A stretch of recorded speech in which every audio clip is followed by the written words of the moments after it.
Hello, hello, hello, everyone. My name is Teresa Snyder, and I am your media host bringing conscious conversations out into the world.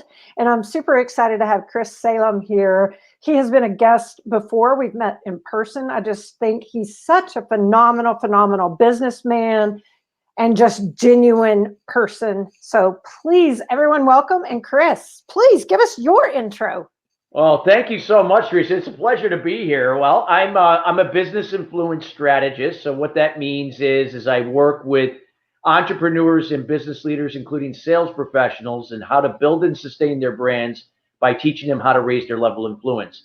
This starts with helping them to build a success foundation from a growth mindset perspective. And then we look at how we can develop a value statement from the growth mindset that we can make sure that your true values and beliefs and principles are in alignment with not only your business, but also with the customers or the audience that you serve. And when you have that alignment in some way, you're going to find that you're going to build your influence factor and people are going to want to work with you. And when they make that decision to, jump in from their point of view, and they're going to have a better experience, and that leads to more referrals. And obviously that's a more sustainable business model for all.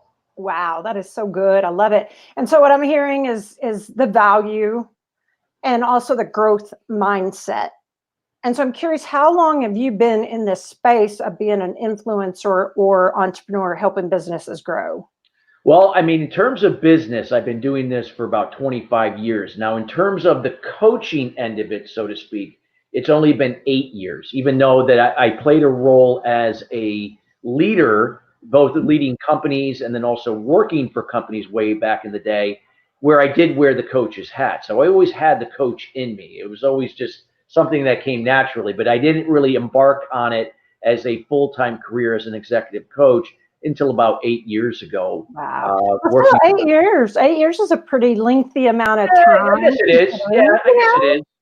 It gives you the 8 years of experience to know that the track record and people that want to find out about you. And of course, again, I send you high accolades and think that people that work with you are very blessed. Oh, thank you so much. It's a great thing. So I'm curious again, you said you've always kind of had the coach mindset. I also feel like that is something that's always just come naturally to me. I enjoy bringing out the best in others. I enjoy finding those triggers and or those motivators. And so I'm curious, what is a client testimonial, a situation where you're like, okay, we're going to go from point A to point B, but there was some resistance? Well, again, that's always going to be the case in a lot of people, because a lot of people have been groomed that they want results instantaneously. Yes. And obviously there's a lot of stuff out there that's marketed in a way where we can solve your problem. We have the solution. We are the solution. But see, in reality, it doesn't matter if it's an individual to individual or a business to business or business to individual or whatever the case may be. No one or no thing can solve your problem. It can only help guide you to do that with the right, maybe methodology, maybe that they have maybe their product does a certain thing that will help you to get there. But it's still, you have to play a part into making it happen. And that's the thing that people have resistance, is that they want it done for them. And they've been conditioned to think that is going to be the case. And because marketing is led us to believe that that's possible. But in reality, it doesn't work that way. Otherwise, we wouldn't have people complaining, or, and we would have all these wonderful products and great service. And yet all you hear is complaints about certain products and service. So people have to understand they have to play a part in that product and service to have a great experience with it, and from there to grow from it, so that they can be a good referral or testimonial for other people, then to say, hey, I got to play a part in this if this is going to work. Wow, that is so good. And that's just it. We all have to be responsible. We have to have skin in the game. We have to play a part. And we're not just going to hire someone. And I agree with you, because I've been in the entrepreneurial space for a couple of years.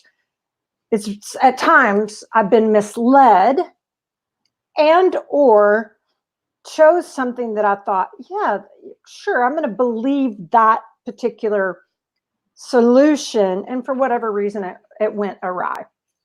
So that's just kind of, no brainer. So let's put me in the hot seat for a minute I'm in this pivotal place, and Yes. I like to put myself in the hot seat. So one, I'm authentic, and also that the advice people can see, hey, she's willing. So it helps them want to say, You're being the example for others, and transparency is so important. And when it comes to growth, if we can't be transparent or honest of where we are, we're not going to be able to really be ready to absorb the knowledge to actually apply it, because we've already telling ourselves that we don't require it, or we're already better off than where we are. So it's like, even me as a coach, I'm always learning. I'm always on, even when I'm coaching people, I'm learning as I'm coaching people. And there are cases where I learn from my own students or my own clients. It's a the teacher student role can change multiple times, but either way, everyone's getting something from it to have that experience. So, but go ahead.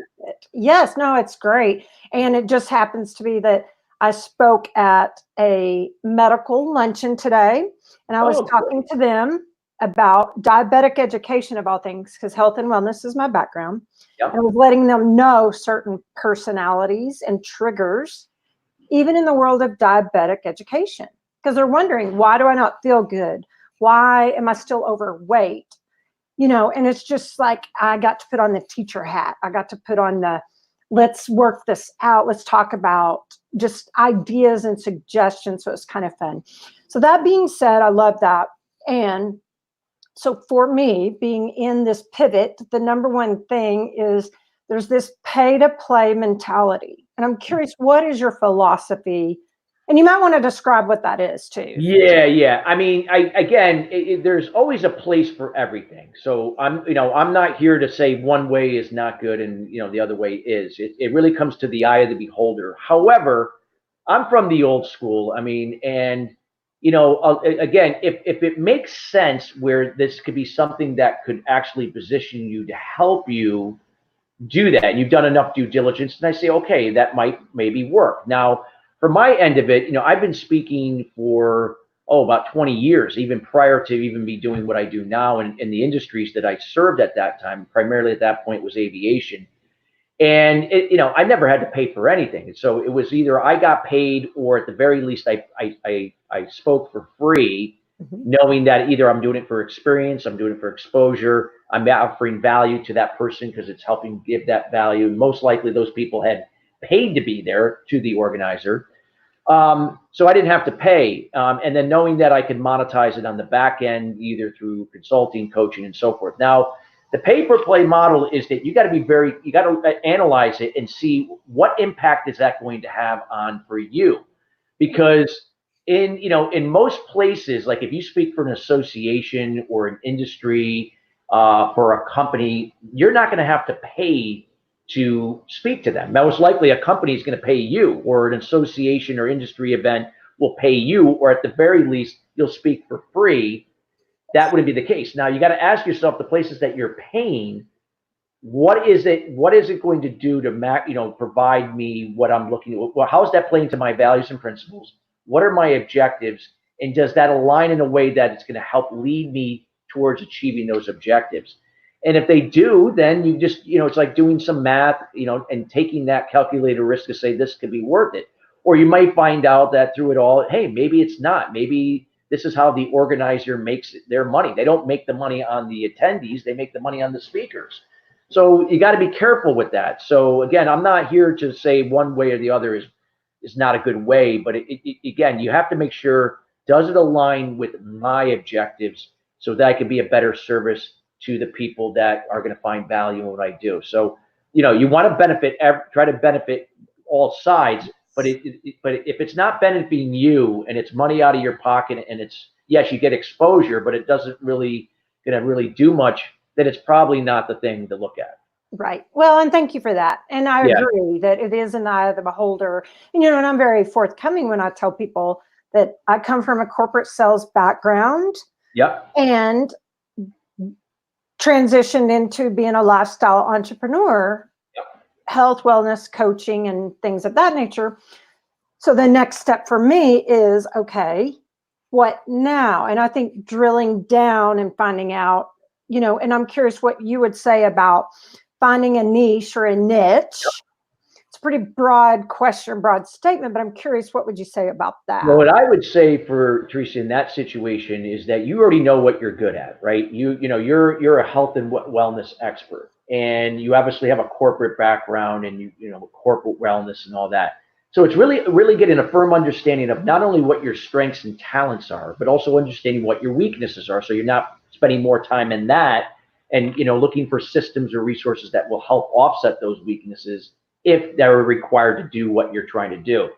With that being said, before you do any of this, though, and it doesn't matter if you're already in the middle of your business or you're starting your business or you've been in your business a long time, is to do a value statement. And a value statement simply is that you first do a value statement for yourself personally. What is my true values and principles? So I like to use realtors as an example because I do a lot of real estate trainings. When I go in to see a realtor, a lot of times realtors will look to influence their top 50 to 100 people that are in their sphere of influence, or they're going after people that whatever they think that want to buy a house or want to sell a house or looking for investment properties.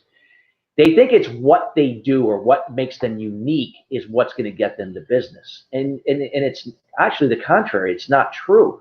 Because think about it, if I'm looking for a realtor, there are 10,000 realtors in a 60-mile radius of where I live. If I'm looking to sell my house, I'm just going to pick somebody that looks good, and it doesn't matter. So it's not what makes you unique, what makes you compelling. It's why you do what you do, not what you do. So think of it like, hey, if I sell a home, it's not more that you just sell a home, that there's something else below that aligns with your values and principles. Maybe you come from strong family values and you really believe in that you want to create an experience for a family to move into the right house that will create that experience. Maybe it's in a zip code where there's a good school district, and school is obviously, getting a good education is very important to families for their children, that you're going to put somebody into a house that aligns with their requirements, not just to align your pocketbook. And so it comes down to what are those values and principles. And when you get a firm understanding what those are, when you're able to get it with a clear mindset or a growth mindset, you can see how does that align with your business, and then how's that align with the type of audience or the people that you're going to fulfill that with, your niche. So you're not just doing business with anyone, somebody that's in complete contrast to your values and principles. Because if that's the case, it's not going to work. Subconsciously, that's just why sometimes people say, hey, I like them, they're nice people or nice person, but I just don't know what it is. I don't want to work with them. I don't know. So weird. It's like that instinctual feeling. And it's and this is another segue, because everything you're saying is phenomenal. It's so spot on. And I know, I'll say two things. One, to answer, kind of dive into what you said, is I know for me, I'm a people person. I enjoy the entertainment aspect. I enjoy speaking on stage. I enjoy group exercise. I enjoy group trainings. I'm not always going to be the best suited one to be in there drilling down the CRM. That's important. So important, so vital. But I also have found analysis by paralysis has happened to me. So it's like, how do I find the right joint venture partners or teammates or people that we can complement? And it's not just me over here isolated on my own, trying to be this new style entrepreneur. Yeah. So again, I would say, Teresa, it would come back down to the same thing with values, your value statement, assessing. So determine what types of people would align with you well. And some people will say, hey, a disc profile, do a disc profile that, and yes, that could help. And that provides a good basis of the types of people you can relate to, but it really goes a lot deeper than that. When you can really get really true to what your values and beliefs are that are aligned with your agenda, not somebody else's, because again, I'll give you a case in point. I see this a lot with a lot of gurus, and I love the Tony Robbins of the world. I'm a Jack Canfield fan. But what happens sometimes is people will go and get hooked on somebody, and that what they'll end up doing is they'll end up wanting to adopt their own specific agenda, thinking that will change their life and make them successful. Yes. But that's not where the answer is. The answer is to take what has made them successful find out certain things, but how does that align with your true values and principles being true to you? Because if they're not in alignment, then that you can't use theirs in its entirety. You have to maybe take bits and pieces, but how it applies to you and your agenda to make that. It's the same thing with choosing people, that we have to do the same thing. Sometimes there could be a wonderful person, but just for some reason on a business level, those values and principles are not in alignment. It's like a Democrat and a Republican coming together, and they can be really friendly, but yet there's certain things that don't make it happen for whatever reason. It's got to be the same case here. We got to really be true to that, because when you can come together with people that have those very similar values and principles, they don't have to be perfect.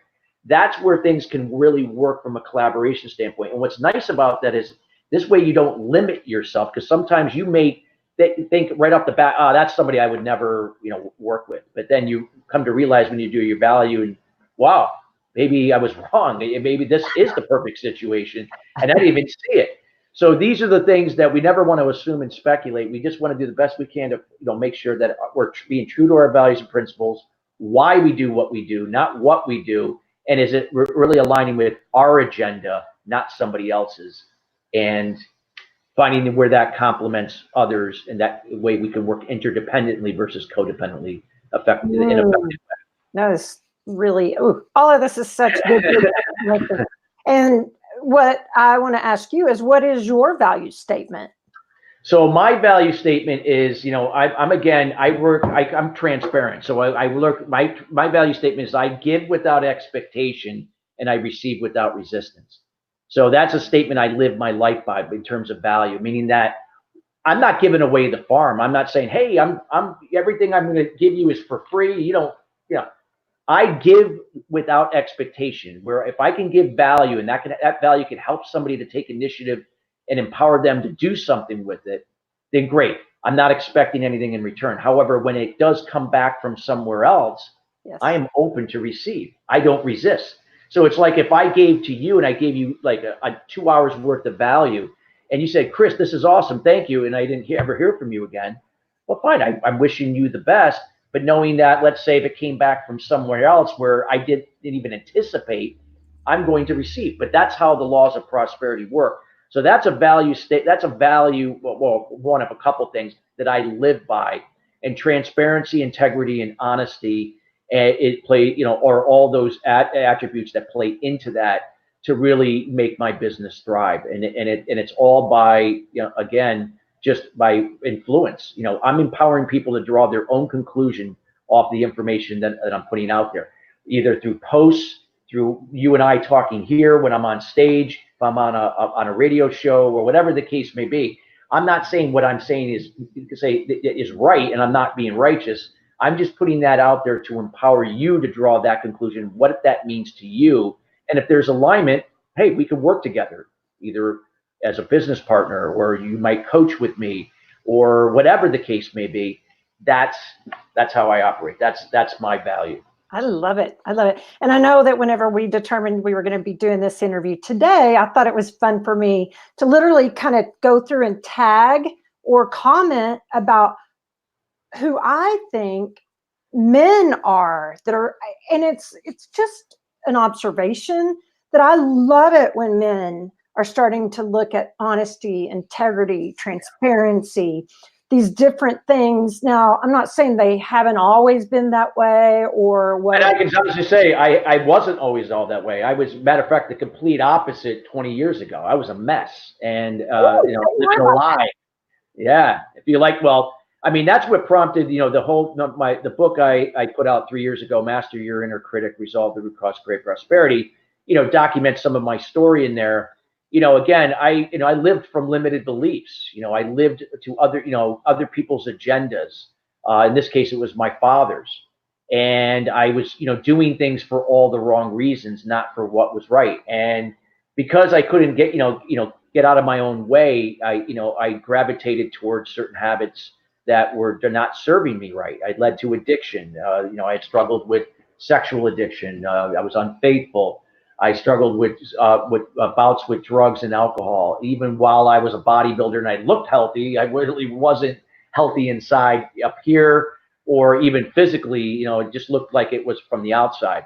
But with that being said, I had to, learn the hard way, and I had to really, have that that aha moment that I, at that point, had to take responsibility for my life and be accountable. And if something was going to change, what was with me, all right. So for me, this was just over 20 years ago. I just would let you know, I had 2 near-death experiences that it was not the wake-up call for me.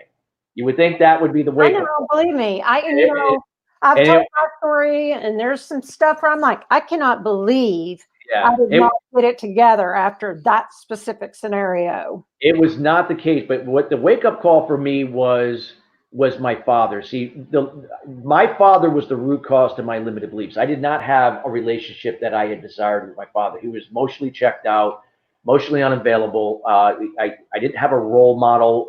I could look up to him.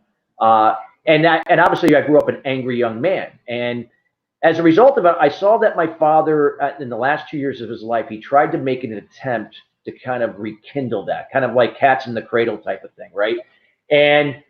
But it still wasn't the wake up call for me. I just kind of said, whatever. He's gotten better. But my dad died at the age of 56 of lung cancer, and my dad hadn't smoked in 29 years. And I think, again, his cancer was just a manifestation of the emotional imbalance that he had, of everything he bottled up from his own limited beliefs. Again, repeating the same things that happened to him in his childhood with me that I would have ended up doing with my own son had I not recognized this. That when my dad was dying, that was the wake up call for me, that basically he gave me the greatest gift of my life. Everything that he had not done up to that point was all what he had done with his being well, in this case, on his deathbed, without verbally telling me this, looking at me in the eye as he was dying, saying, "Don't end up like me. You have a chance to, turn your life around and do things for the right reasons. Don't do things for just the money." Because my dad made lots of money. He grew up very poor, and he sacrificed his entire life and his family for the sake of money. And obviously didn't have a chance to really enjoy it because he died so young. With that being said, that was the wake-up call for me that made that shift possible to change my life around and now be an example in a completely healthy and positive way for my son, so that we don't repeat that pattern again and again. That was what spurned, or in this case, launched Empowered Fathers in Action, the 501c3 organization that was founded by myself and Joseph Cohen, which now Davey Williams obviously manages on a day-to-day basis. And so that all comes from that experience. Oh, it's so good. Thank you for sharing that. I Sure. mean, that's really, and I did work because of my medical background, I had some experiences with hospice patients and different things that for me were life-changing. So it was great. So I have a couple of final questions. Sure. And one of those, let me shout out to Carol, Lachelle, Inez, some of these people that are. Lachelle's the best. I tell you, she's dynamite. Man, get to know Lachelle Atkins. You got to. I mean, super mom. Oh my God! You think you got problems? But Lachelle does it all. I mean, she's got so many children, and she finds a way to make it work in harmony. And she's a wonderful human being. Yes. And that's, again, like when we can share and value, but we can also share knowledge and connect people like Inez. She is watching, and she's an amazing example. Yeah. These different people that we now have the luxury of the internet or technology that helps us connect from all over the world. All right. Couple final questions. One is, what is your legacy statement? Like if you're 120 years old and you're like, oh my gosh, there's nothing I can do except leave this statement or this takeaway, what would it be? I'm going to leave it I just mentioned it earlier, and this is a statement I use in all my talks. At some point, it finds its way out. And if people really listen to this and begin to take it and own it as their own, not through the way maybe I look at it, but just as how you take it. It's again what I stated earlier: give without expectation, receive without resistance. If you can remove expectation out of your vocabulary and out of your life and replace it with desired results, and look at the process in life, in business, to yield that or lead to those desired results, you will look at not only the good times, but even the bad times in a positive way, knowing that all of that is necessary to lead to those results that you seek. Because you can't appreciate and be grateful for that desired result if you don't experience the highs and lows, the good and bad, and everything. So it's how it changes your attitude and how you look at things. You see the blessings and opportunities disguised in those challenges that lead to the desired result. So it's the process that leads to desired results, not expectations. And that creates an interdependent environment where it leads to more positive, productive, efficient relationships. Whereas expectations, they often go unfulfilled. Yes. We get angry at ourselves, we get angry at others. They often derail us from the outcome, and they're tied to codependent environments and relationships. Give without expectation, receive without resistance, meaning that if somebody gives you something and you're like, where did this come from? You don't say, oh, that's okay. No, you're breaking the law of prosperity. You receive with gratitude, and you do the same with others. That maybe perhaps now you are the giver and somebody else is the receiver. That's what makes the world go around and makes it a better place. We as humans make it more complicated. And the thing is that, yes, there are going to be, setbacks in life, challenges, unpleasant things. But again, it's just, using that statement to kind of change your thinking and how you live in your life and how you operate your business. It's so good. So we'll put that in the comments, that exact statement, because that's amazing. Heard so many juicy things, and I could talk to you literally forever. I mean, just that specific statement, and I also, Winston Churchill, there's a lot of quotes by Winston Churchill. And then even biblically, that though we walk through the valley of the shadow of death, that means we're walking through some things. It's like we might as well realize there's going to be the highs, there's going to be the lows, but we're on this journey and this trip so we can give without expectation, receive. I love that. And my final question is, Chris, what would you like to be acknowledged for? And I would love to acknowledge you today. Well, in terms of acknowledgement, I'm one of those people. I'm not looking for, notoriety. I'm just here. I'm just a messenger. I'm just someone that is here to share from experience, share from gratitude, share from love, and I just want to be known, as somebody that I'm just another human being that is learned, through the school of hard knocks, and just have, it's changed the way I look at life and business, and how I've changed my communication, my behavior, and just being the example. I just want to be known as that I'm an example of how things can be better when you just change your view on how you look at things. So just simple as that. Wow. So Chris, thank you. I would love to acknowledge you. One, for your willingness to take time out of your day to have this conversation with me, and you do this with many others. Chris, I want to acknowledge you for your humility and your grace, the fact that you do live by example, that you don't sugarcoat it, but you bring transparency out into the world, so it brings honesty and integrity, and that we can have these value statements. And I just love your heart.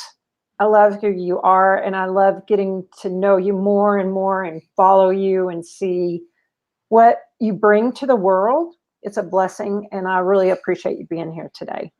Teresa, it's a pleasure. I'm so blessed to be here today and being able to share this information with your audience, and again to share that value, because that's all of what's about. Just take it, use it to your what works best for you, and then pass it on to others. Be the example for others.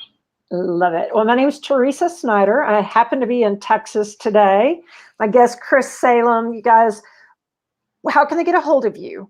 Okay, there's a couple ways. The best way to get a hold of me would be, you can check me out on two websites. My business website is simply Christopher Salem, one word, ChristopherSalem.com. Okay. Also, our nonprofit, Empowered Fathers in Action, at efamovement.org. And if you want to reach out to me on Facebook, simply my personal page is Chris Salem. Send me a Facebook message, or LinkedIn is a good place too. Again, Christopher Salem. Either way, just whatever's comfortable for you. Reach out to me. Email. Again, I just don't want to get spammed with anything, but just again, Chris@ChristopherSalem.com, and whatever works for you, I'd be happy to help in any way. Awesome. All right. Thanks, everyone. Have a fantastic day and go out and do something great today. Bye-bye.